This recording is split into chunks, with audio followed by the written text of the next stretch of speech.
Imagine this. It's not a movie, it's not a video game. It's a regular day under a scorching sun in one of the most dangerous regions on Earth, the South China Sea. What could possibly go wrong? Everything you buy, from your phone to the clothes you're wearing right now, passes through these waters. But goods aren't the only thing traveling here. The geopolitical future of the planet is also at stake. It's a giant chessboard where two global powers compete tirelessly. On one side, we have the USS John Finn, a powerful American destroyer armed to the teeth, patrolling to demonstrate to the world, and especially to China, that these waters are international and free to navigate. For its young crew, these missions are Same routine. here, all systems green. Until now, facing them is the CNS Lanzhou, nicknamed China's Shield. A lethal Chinese destroyer with a clear mission to defend what its country considers its sovereign territory. For them, these waters are sacred, a line no intruder should cross. Normally, these encounters end with warnings and aggressive maneuvers, but no real consequences. Today, however, something goes terribly wrong. An unexpected maneuver by the Lanzhou to intercept the American destroyer results in a brutal collision. Not an explosion, but something far more terrifying. The deafening sound of twisting metal. At that instant, the world changes forever. Aboard the John Finn, alarms blare as water floods the lower decks rapidly. The crew fights desperately to control the damage and save lives. From the Lanzhou, an urgent message reaches Chinese high command. We've been attacked. Within seconds, confusion turns to total chaos. The news explodes at the Pentagon in the middle of the night. The president is awakened, and in Beijing, Chinese leadership braces for a crisis they've anticipated for years. Now, the real nightmare begins.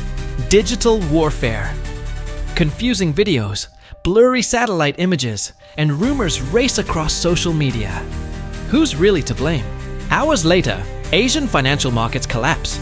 Hong Kong, Tokyo, then Europe and Wall Street plunge into total panic. Maritime insurers declare the region a war zone.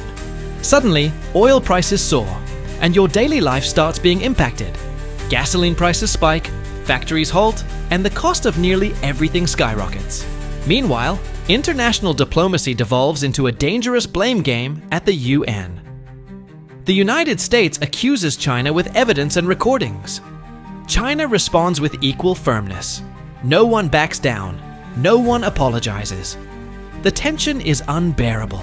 Now the world faces two possible paths. The first option, a tense and calculated de-escalation. Diplomats from neutral countries intervene. Joint investigative commissions are created. And though no one publicly admits fault, both sides declare victory domestically. But the economic and political damage is done. The world will never fully trust again. The second option is worse, total escalation. One more mistake, a downed aircraft, a cyber attack. Any spark could ignite open war. Massive economic blockades, mutual cyber attacks, and limited military clashes would devastate entire regions.